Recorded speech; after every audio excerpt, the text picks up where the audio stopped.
Hello students, अपने YouTube channel में आप सभी का एक बार फिर से स्वागत है। और आज हम लोग जो है रेस्पिरेटरी सिस्टम की फार्माकोलॉजी के अंदर फर्स्ट लेक्चर है, उसमें हम लोग पढ़ेंगे anti asthmatic and bronchodilator drugs. तो एंटी एस्थमेटिक और ब्रोंकोडायलेटर्स क्या होती है, अस्थमा क्या होता है, उसका थोड़ा सा introduction, then classification of anti asthmatic drugs, then side effect, mechanism of action और कंपटीशन एग्जाम में जो है इम्पोर्टेंट पॉइंट्स इस टॉपिक से रिलेटेड कौन कौन से जो हमें पता होना चाहिए। तो ये सभी चीज़ें हम लोग आज के लेक्चर में डिस्कस करेंगे। तो चलिए आज का लेक्चर शुरू करते हैं। तो एंटी एस्थमेटिक और ब्रोंकोडायलेटर को पढ़ने से पहले हम लोग जो है अस्थमा को ब्रीफ आउट कर लेते हैं, देन आफ्टर उसके ऊपर हम लोग आते हैं। तो अस्थमा क्या होता है? अस्थमा होता है नैरोविंग ऑफ एयरवे। जो अपना एयरवे होता है जिसके थ्रू हम एयर इन लेते हैं, उसके अंदर नैरोविंग हो जाना। और नैरोविंग एयरवे को हम लोग ब्रोंकाई बोलते हैं। ब्रोंकाई जो होते हैं, ब्रोंकस होते हैं, सेकेंडरी ब्रोंक्योल्स, इसमें कहीं भी अगर नैरोविंग हो जाता है जिसकी वजह से अपन को डिफिकल्टी इन ब्रीथिंग होती है, तो वो कंडीशन कहलाती है अस्थमा। अब अस्थमा क्या होता है, किस वजह से होता है? मेनली जो है ये स्पाज्म या इन्फ्लामेशन की वजह से होता है। एयरवे के अंदर या तो स्पाज्म हो जाए या फिर इन्फ्लामेटरी रिस्पॉन्स जनरेट हो जाए। अब इन्फ्लामेशन किसकी वजह से होता है? कोई एलर्जिक रिएक्शन स्टार्ट हो जाए, जैसे डस्ट या पोलन या किसी इन्फेक्शन की वजह से एलर्जी हो जाए, उस वजह से इन्फ्लामेशन हो सकता है। Hyper sensitivity type reaction 1, hyper sensitivity के ऊपर मैंने जो है डिटेल वीडियो बना रखा है, लिंक डिस्क्रिप्शन में आप लोग देख सकते हैं। तो टाइप 1 जो हाइपर सेंसिटिविटी रिएक्शन होती है वो भी अस्थमा कोज कर सकती है। देन स्ट्रेस भी एक कारण होता है, स्ट्रेस की वजह से स्पाज्म हो जाता है और एयरवे नैरो हो जाता है और अस्थमा वहाँ पर हो जाता है। इसके बाद में जो सिम्टम्स परसिस्ट होते हैं वो होते हैं डिस्निया एंड इंस्पिरेटरी वीज। पर्सन सांस लेने में डिफिकल्टी होती है और पर्सन को इंस्पिरेटरी वीज होता है। इंस्पिरेटरी वीज का मतलब होता है सांस लेते टाइम पे वीजिंग साउंड, विस्लिंग साउंड जो है स्टेथोस्कोप के अंदर जो है सुनाई देता है। तो ये होता है अस्थमा का डिस्क्रिप्शन। डायग्राम में हम लोग देख रहे हैं कि एयरवे के अंदर इसको सिंबॉलिक मैंने रिप्रेजेंट किया है, एयरवे का टीएस लिया है।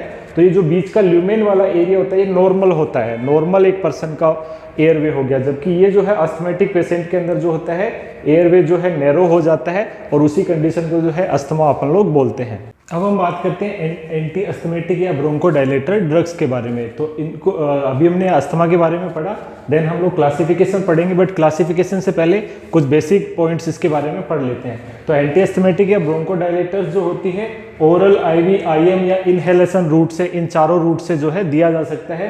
ये भी क्वेश्चन पूछा हुआ है कि इनमें से कौन सी ड्रग को जो है इन चारों रूट से दिया जा सकता है। एक ऑप्शन में था ब्रोंकोडायलेटर, तो ये भी क्वेश्चन पॉइंट हो गया अपने पास। दूसरा है कि अगर इनहेल फॉर्म में अगर किसी पर्सन को ये दिया जा रहा है, ब्रोंकोडायलेटर्स या एंटी अस्थमेटिक ड्रग्स इनहेलेशन के थ्रू अगर दिए जा रहे हैं, तो वो जो है 4 तरीके से दिए जा सकते हैं। पहला तरीका होता है एमडीआई यानी मीटर डोज इनहेलर।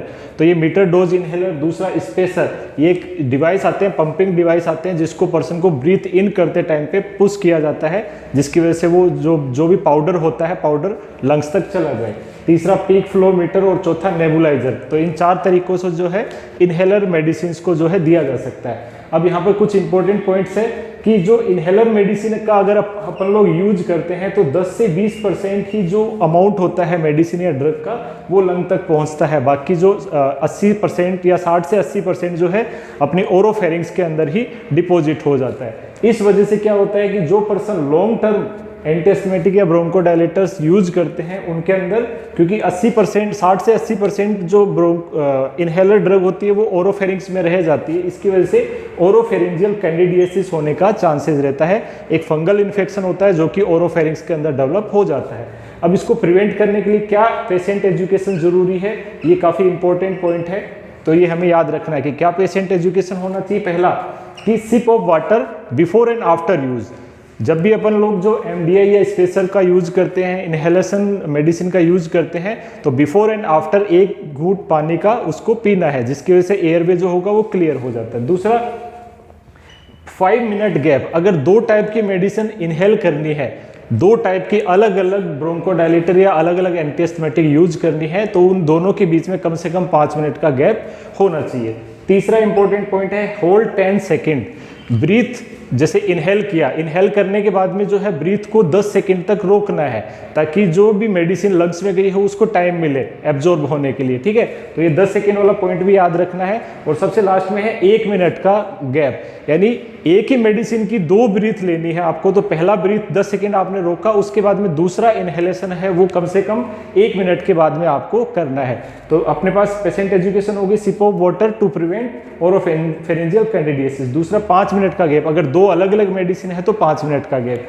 तीसरा, एक ब्रीथ इन लिया आपने, इनहेल किया, उसके बाद में 10 सेकेंड तक ब्रीथ को रोकना है ताकि एब्जॉर्प्शन हो सके। और चौथा है कि 1 मिनट का गैप होना चाहिए 2 ब्रीथ के बीच में। एक ही मेडिसिन है बट उसकी 2 ब्रीथ लेनी है, तो पहला ब्रीथ लिया, 10 सेकेंड होल्ड किया, देन ब्रीथ आउट किया, उसके बाद में 1 मिनट तक का वेट करना है, देन दूसरा ब्रीथ इन हम लोग कर सकते हैं। ठीक है, तो ये 3-4 पॉइंट है जो हमें पता होना चाहिए। और किस केस में? इनहेलेशन मेडिसिन के केस के अंदर। तो ये कुछ पॉइंट थे। अब हम लोग जो है नेक्स्ट पढ़ेंगे classification of anti asthmatic drugs.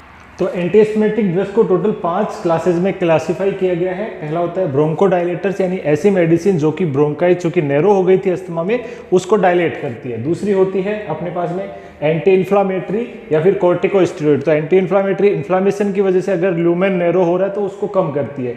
तीसरी ल्यूकोट्रिन रिसेप्टर एंटागोनिस्ट। तो एक ल्यूकोट्रिन एक ऐसा प्रोटीन या केमिकल होता है जो कि जिसको ल्यूकोसाइट्स बनाती है, और इसकी वजह से भी जो है ब्रोंकाइज में स्पाज्म होता है, ब्रोंकाई नैरो होती है। तो इस रिसेप्टर के एंटागोनिस्ट हम दे देंगे तो वो ल्यूकोट्रिन वहां पे जाके नहीं जुड़ेगा और ब्रोंकाई जो है नैरो होने से बच जाती है। तो ये होते हैं ल्यूकोट्रिन रिसेप्टर एंटागोनिस्ट। और चौथे होते हैं मास्ट सेल स्टेबलाइजर, चूंकि मास्ट सेल जो होती है हाइपर सेंसिटिविटी रिएक्शन के अंदर हिस्टामिन का रिलीज करती है और वहां पर एलर्जिक रिस्पॉन्स जनरेट करती है। तो मास्ट सेल स्टेबलाइजर क्या करेंगे? एलर्जी से प्रिवेंट करते हैं। अदरवाइज ये ब्रोंकोडायलेटर्स नहीं होते, इनका ब्रोंकोडायलेटर में कोई भी रोल नहीं होता है। तो ब्रोंकोडायलेटर तो अपने पास यही थे। ब्रोंकोडायलेटर्स में एंटी इन्फ्लामेटरी और leukotriene receptor antagonist. Mast cell stabiliser जो है ब्रोंकोडायलेटर का काम नहीं करती है। देन एंटी आईजीई, यानी हमें पता है कि अस्थमा एक हाइपर सेंसिटिविटी टाइप 1 रिएक्शन होता है जिसमें इम्यूनोग्लोबुलिन ई बनता है, और वो क्या करता है कि एलर्जिक रिस्पॉन्स जनरेट करता है और ब्रोंकाइज को नैरो कर देता है, स्पाज्म कर देता है। तो अगर हम लोग एंटी आईजीई दे देंगे, जिसे हम लोग मोनोक्लोनल एंटीबॉडी भी बोलते हैं, इसका एग्जांपल है ओमालीजुमेब या फिर जोलोएब। ठीक है, तो ये मेडिसिन जो है एंटी आईजीई होती है। तो अब एक एक करके 1 बाय 1 देखते हैं। तो सबसे पहले बात करें ब्रोंकोडायलेटर्स, तो ब्रोंकाई को डायलेट करने वाली, इसको हम लोग जो है 3 कैटेगरी में डिवाइड करते हैं। बीटा 2 सिंपैथोमिमेटिक, यानी बीटा रिसेप्टर पे जुड़ करके सिंपैथोमिमेटिक इफेक्ट प्रोड्यूस करना। अब सिंपैथोमिमेटिक इफेक्ट का मतलब होता है सिंपैथेटिक नर्वस सिस्टम जैसा इफेक्ट। तो हमें पता है कि सिंपैथेटिक नर्वस सिस्टम क्या करता है? जब भी एक्टिवेट होता है तो अपने ब्रोंकाइज जो होते हैं उसको डायलेट कर देता है। ठीक है, तो यहाँ पर ये 2 टाइप के होते हैं, शॉर्ट एक्टिंग बीटा एड्रेनर्जिक और long acting beta adrenergic. Short में साबा और लाबा।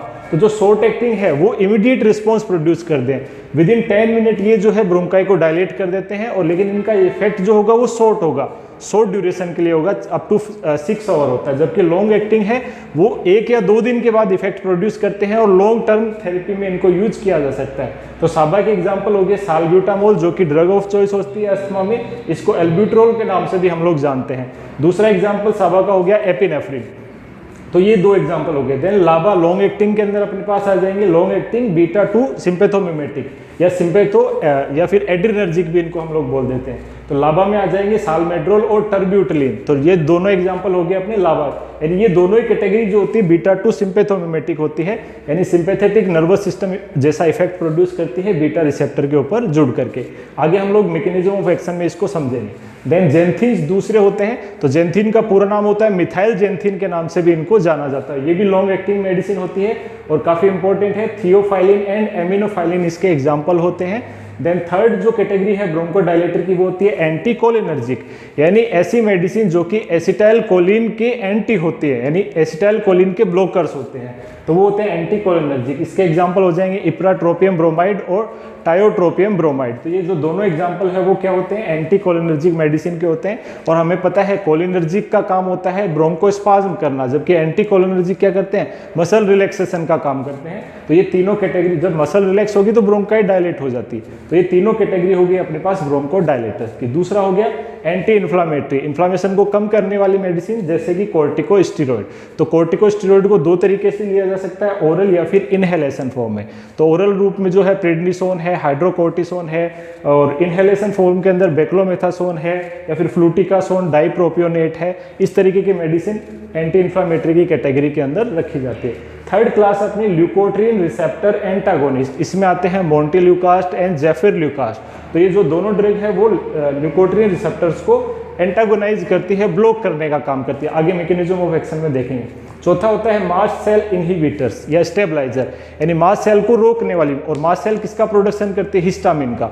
इट मीन्स हिस्टामिन नहीं होगा तो एलर्जिक रिस्पॉन्स नहीं होगा और ब्रोंकाई नैरो नहीं होगी। तो ये हो गए सोडियम क्रोमोग्लाइकेट एंड कीटोटिफेन। ये दो एग्जाम्पल होते हैं मास्ट सेल स्टेबलाइजर के, sodium cromoglycolate and ketotifen. Then anti IgE यानी मोनोक्लोनल एंटीबॉडी, तो इसका एग्जांपल होता है ओमालिजुमेब या जोलोयर। ठीक है, तो ये अपना क्लासिफिकेशन होता है एंटी एस्थमेटिक ड्रग्स का, और जिसके अंदर एक कैटेगरी होती है ब्रोंकोडायलेटर, बाकी anti inflammatory leukotriene receptor antagonist जो कि प्रिवेंट करती है ब्रोंकाई को स्पाज्म होने से, मास्ट सेल स्टेबलाइजर एलर्जी को प्रिवेंट करती है, और anti IgE hyper sensitivity type 1 को क्या है ये प्रिवेंट करती है। तो ये सभी होते हैं अपनी classification of anti asthmatic drugs.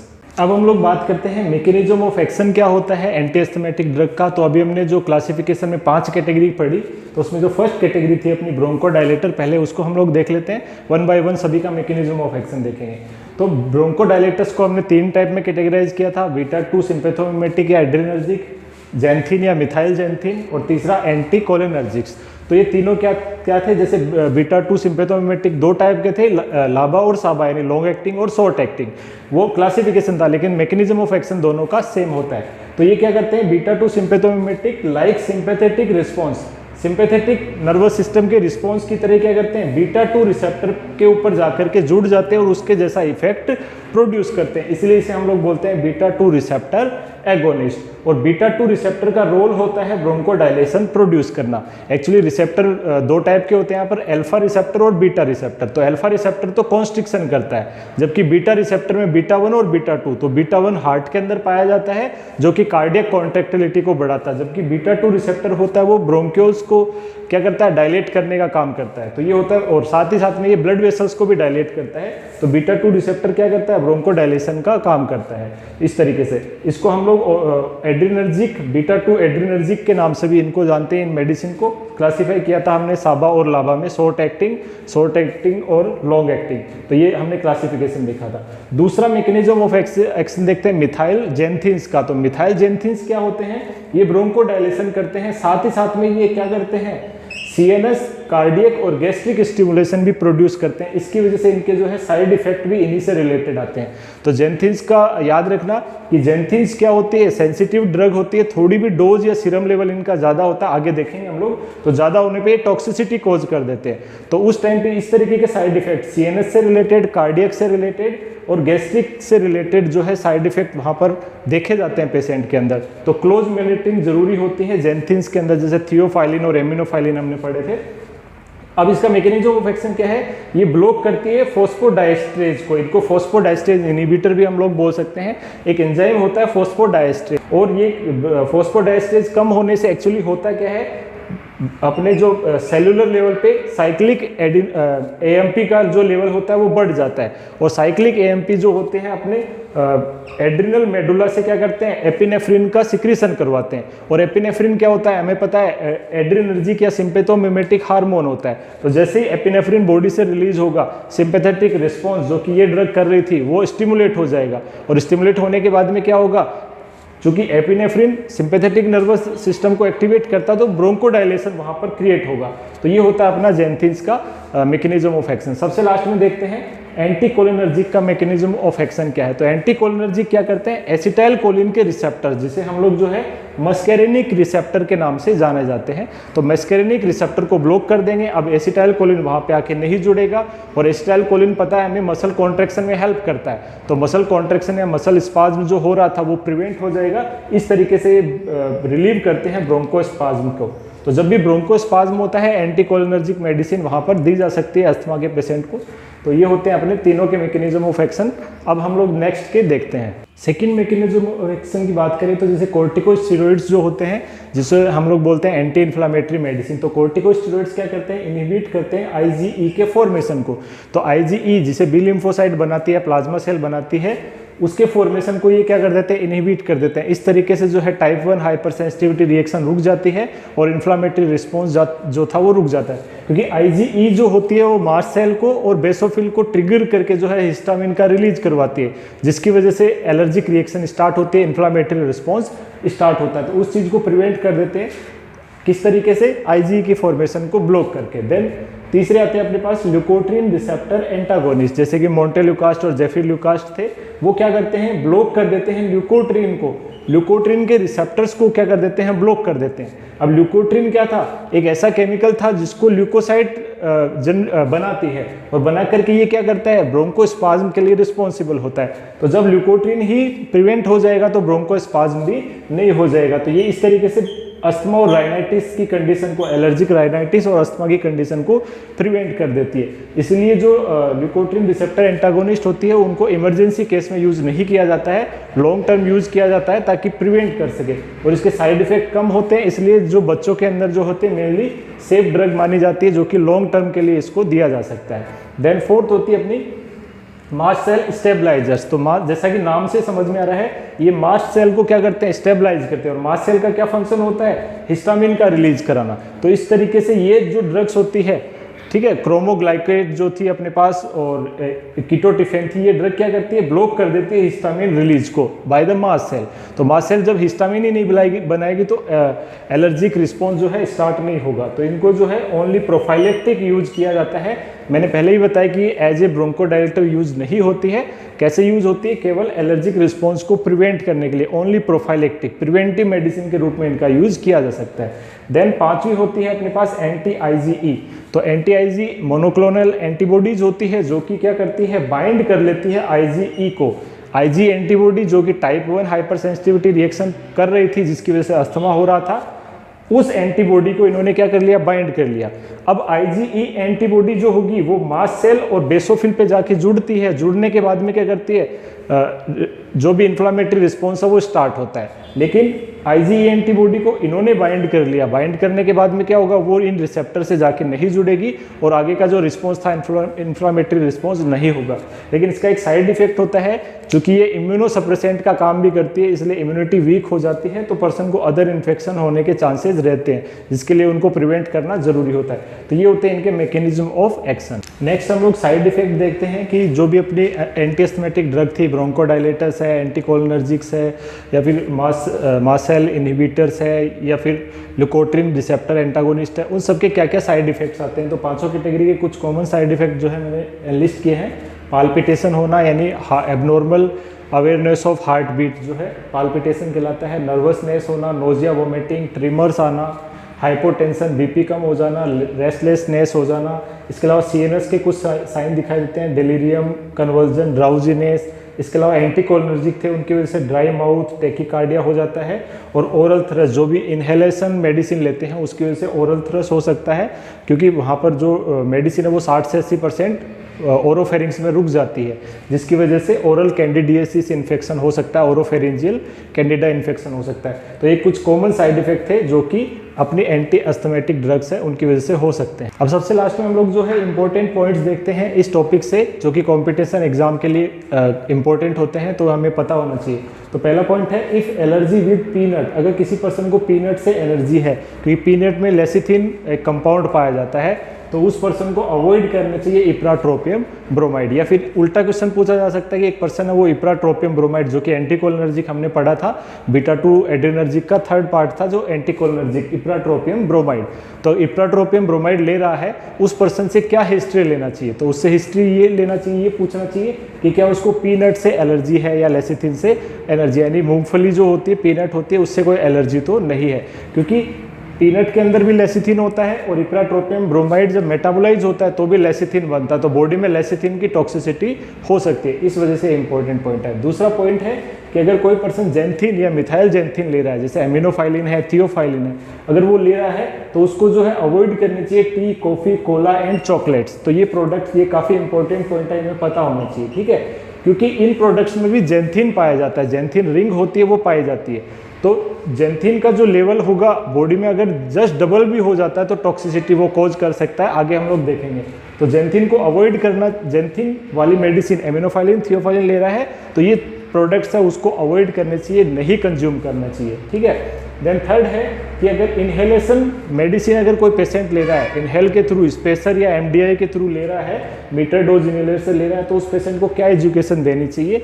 तो पहली एजुकेशन होती है कि before and after sip of water लेना है, ताकि जो भी ओरोफेरिंग्स में पाउडर रह गया है वो वॉश आउट हो जाए, क्योंकि उससे ओरोफेरिंजियल कैंडिडियासिस हो सकता है। दूसरा पॉइंट है 5 मिनट का गैप। अगर दो मेडिसिन अलग अलग है तो दोनों के बीच में इनहेलेशन में कितना गैप होना चाहिए, कम से कम 5 मिनट का गैप होना चाहिए। तीसरा 10 सेकेंड, 10 सेकेंड का मतलब इनहेलर से ब्रीथ लिया, मेडिसिन लिया, उसके बाद में ब्रीथ को होल्ड करना है for the duration of 10 second, ताकि वो एब्जॉर्ब हो सके। और 1 मिनट का मतलब होता है एक ही मेडिसिन के 2 ब्रीथ अगर इन लेने हैं तो दोनों ब्रीथ के बीच में कम से कम 1 मिनट का गैप वहाँ पर होना चाहिए। देन चौथा इंपॉर्टेंट पॉइंट है कि अगर कोई पर्सन ब्रोंकोडायलेटर और साथ में कोई और मेडिसिन एक साथ उसको लेना है तो 5 मिनट का गैप तो होना चाहिए उसमें, लेकिन पहले कौन सी लेनी चाहिए, तो पहली जो होगा ब्रोंकोडायलेटर को इनहेल करेगा, देन आफ्टर अदर को इनहेल करेगा। जैसे वो कॉर्टिकोस्टेरॉइड भी हो सकती है, कोई और भी हो सकती है। जैसे कॉर्टिकोस्टेरॉइड में बेक्लोमेथासोन भी है, और ब्रोंकोडायलेटर के अंदर जैसे हम लोग बात करें अस्थमा की जो साल्ब्यूटामोल है, दोनों को इनहेल करना है तो पहले साल्ब्यूटामोल को इनहेल करेगा, देन आफ्टर जो है कॉर्टिकोस्टेरॉइड जैसे बेक्लोमेथासोन या फ्लूटिकासोन डाइप्रोपियोनेट है उनको इनहेल करना है, ठीक है। तो ये ऐसा क्यों, इसको याद रखना है, क्योंकि पहले ब्रोंकोडायलेटर लेंगे तो ब्रोंकाइज ओपन हो जाएगी, उसके बाद में दूसरी कोई भी मेडिसिन है वो अपना इफेक्ट मैक्सिमम करेगी। तो सिंपल सा लॉजिक है, इसमें कोई रटने वाली बात नहीं है। देन फिफ्थ पॉइंट अपने पास आता है drug of choice in asthma. पूछा जाए अस्थमा अटैक आ गया है तो ड्रग ऑफ चॉइस क्या होना चाहिए, तो हमें पता होना चाहिए कि जो भी शॉर्ट एक्टिंग या फास्ट एक्टिंग मेडिसिन होती है, जैसे साबा, तो साबा के अंदर साल्ब्यूटामोल जो हमने पढ़ा जिसको एल्ब्यूटोल के नाम से भी जानते हैं, तो ये मेडिसिन वहाँ पर ड्रग ऑफ चॉइस होती है।